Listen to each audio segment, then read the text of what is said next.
answered her, said, so this is what you do. I pray, and then he just looked at me that this one should not pass. Said, Tani, any, my auntie said, approve. Sherry, iṣẹ́ tẹ̀ ṣe báyìí. Auntie mi ní kò tiẹ̀ ṣiṣẹ́. Pé student ló ní iṣẹ́ náà lọ́mọléèwé. Student ayé sí iṣẹ́ ni o, nígbà ẹ̀tẹ̀ra mọ́ gbé yín o, ó kàn yí gbogbo ẹ̀ mọ́ra bẹ́ẹ̀ ni. Nígbà tá a lọ, ó ń gbọ́lẹ̀ ti ráwọn toró ti rí tí mo wọ unit on starch tí mo gbé briefcase dání tí wọ́n fún mi. Ó ti fẹ́ gba bí iṣẹ́ mú mi. Genesis chapter 3. This message is not a fantastic one, but it is necessary. Are you listening to me? Yes, sir. Genesis chapter 3, verse 4 to 6. And the serpent said unto the woman, you shall not surely die. For God knows that in the day you eat thereof, then your eyes will be opened, and you shall be as gods, knowing good and evil. Look at verse 6. And when the woman saw that the tree was good for food, say one. Let me take it again. And when the woman saw that the tree was good for food, say one. And that it was pleasant to the eye, say two. And a tree to be desired to make one wise, say three. She took of the fruit thereof. The first one, she saw that the tree was good for food. That's lust of the flesh, to satisfy the flesh. Number two, he saw that it was pleasant to the eyes, lust of the eyes. Then it was good, it was a tree to be desired to make one wise, pride of life. Bible scholars and consider lust of the flesh, lust of the eyes, and pride of life.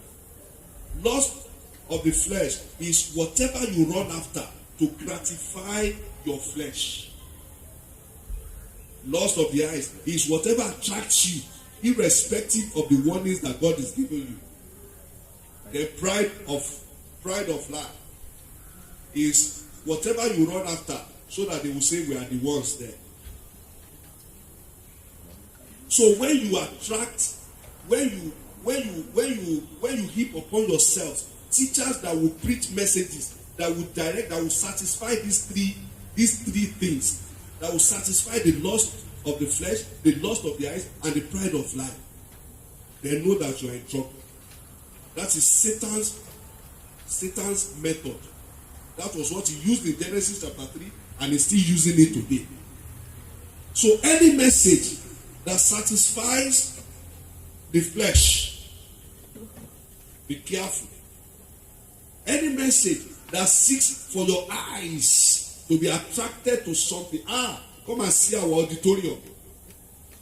When God blessed us, our auditorium, we just have AC. We just have this there. Be careful. We have the largest. What is all that? What's that? Who did you add to the church? Even your largest congregation. You think it was your preaching? No. You think it was your messages? No. So I'm saying this for a Christian that wants to grow well this year.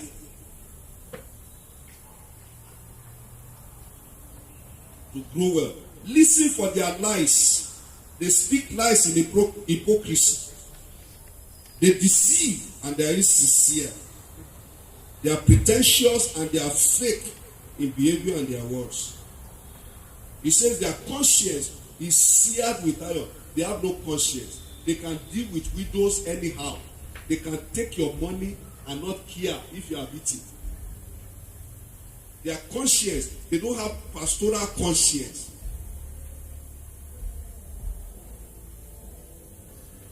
Their conscience is seared. They have the inability to evaluate situation, putting you in mind.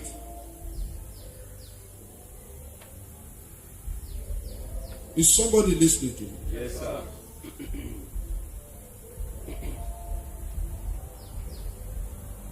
That part says they forbid to marry.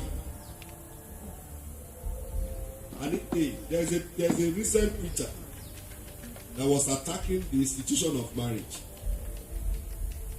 A preacher was talking all things about the institution of marriage, the institution that God established himself. Do you know that there are churches that promote baby mamas and that is it daddy mamas, baby mamas and baby daddies? Baby daddies. Now if it is convenient, just do it like that. There are churches that don't see anything wrong in the LGBT community. Lesbianism, gay, what's the other one? Bisexual, transgender, LGBT. They don't see anything wrong in it. They say it's okay for a man to marry a man. It's okay for a woman to marry a woman. In fact, the world is going upside down. Recently now, they have discovered that there are some people trans age. So this man said he's trans age. He said he doesn't feel like an adult anymore. That he feels that he should be a baby. So they should take him to crèche or go and get a nanny for him. Then there's another one. Jesus. There's another one who says that I feel like I am a dog. We are trans animal here. He said, I feel like I'm a dog. So he started doing tattoo. Started trying to grow whiskers. He would not sit down normally. He will sit down, crouch like a dog. And they're accepting it here and there. The world is in trouble. When you find that your heart is softened in that because you feel on here, you are in trouble also. Or you see a gathering that says, come, we believe in Jesus Christ. We also believe in transgender. Run away from them. Run away from them. Trans age, only will feel the agalaga.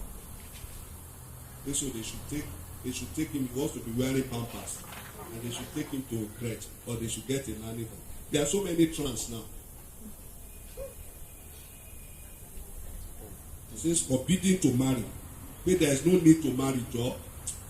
There's no need to not be under one husband that will be saying, sit down there, stand up there. Say there is no need to go and do baby mama. They encourage that. They promote single parenting. And they said, don't eat this, don't eat that. You see, when you come across the gospel that says don't eat this, don't eat that, then question what's your problem? Turn with me to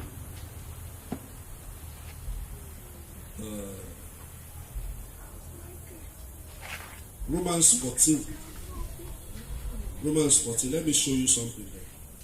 Romans chapter 14.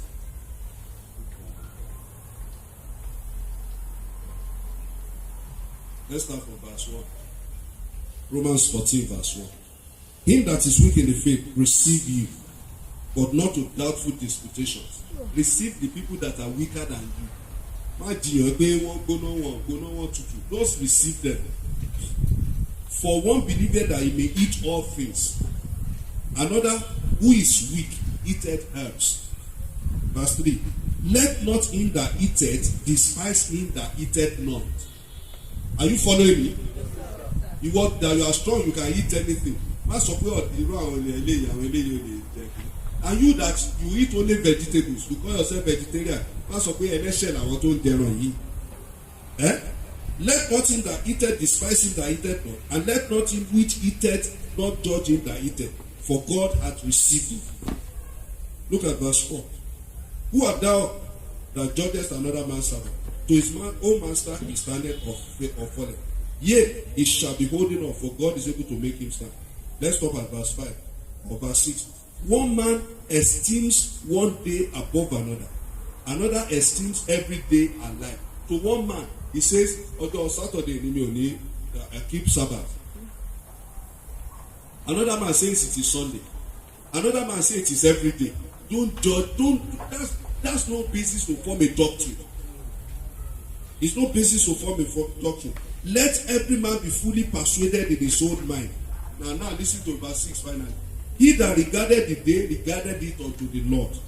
And he that regarded not the day to the Lord, he does not regard it. He that eateth meat or fish, eateth it to the Lord, for he giveth God thanks. And he that eateth it not to the Lord, he eateth it not, and giveth God thanks. So some of the things that we turn into doctrines, if àwọn máa ń jẹ ẹja ń bẹ̀ yẹn, kò yẹ kó máa jẹ ẹja àárọ̀, àwọn kan máa ń jẹ ẹran bẹ̀, kò yẹ kó máa jẹ ẹran, those are nonsense. Those are nonsense. That's what he's saying there. So what do you begin to do as I close up? As I begin to close up, because today is what's that thing the youth want to do? Empowerment. Today is empowerment for the youth. As I begin to close up, what do you begin to do? Write these three things now. Number one, work out your salvation with fear and trembling. Philippians chapter 2, verse 12 and 13. Philippians chapter 2, verse 12 and 13. Work it out with fear and trembling. Verse 12 and 13. It says, verse 12 says, wherefore, my beloved, as we have always obeyed, not as in my presence only, but now much more in my absence, work out your own salvation with fear and trembling. For it is God which worketh in you both to will and to do of his good pleasure. So be conscious that there is a way for a lot to share in your doing. Be conscious. Don't be careless with your life. Your salvation was not free. Somebody had to give his life so that you'll be saved. Don't be careless with that grace. Work it out this year. Number 2, avoid evil company. 1 Corinthians chapter 15, verse 33. Avoid evil company. It says, be no more, Gabi. Evil company corrupts good manners. Evil company. 1 Corinthians chapter 15, verse 33. Evil company corrupts good manners. Maybe I should say this. I do not remember. 1 Corinthians chapter 15, verse 33.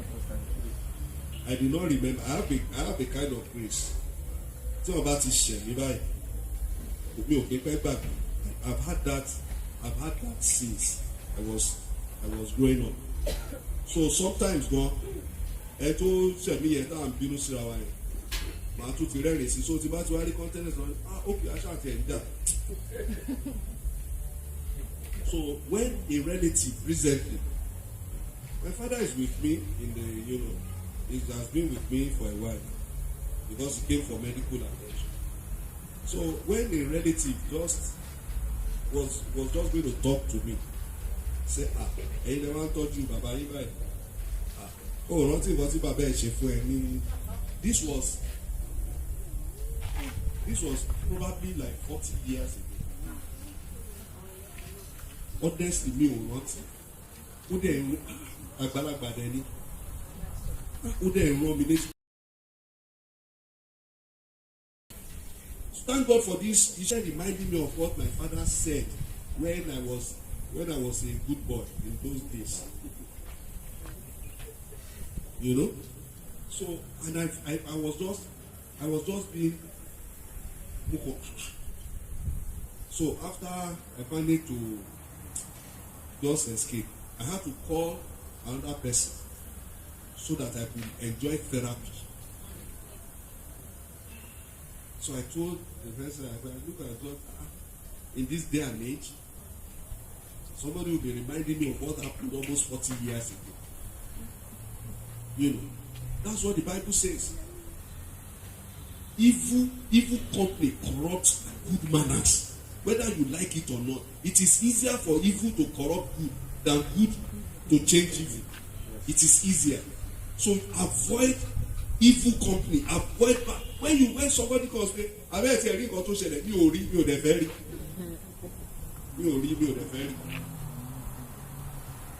Jẹ́ ti gbọ́ tí lágbájá ṣe mi ò gbọ́ mi ò dẹ̀ fẹ́ gbọ́. Of what benefit is it? Of what benefit? Look, as a father figure in church, I can settle conflicts. That's my job. I can settle conflicts among you. The fact that you are friends and you are quarreling, ẹgbọ́n tí mo sọ yẹ.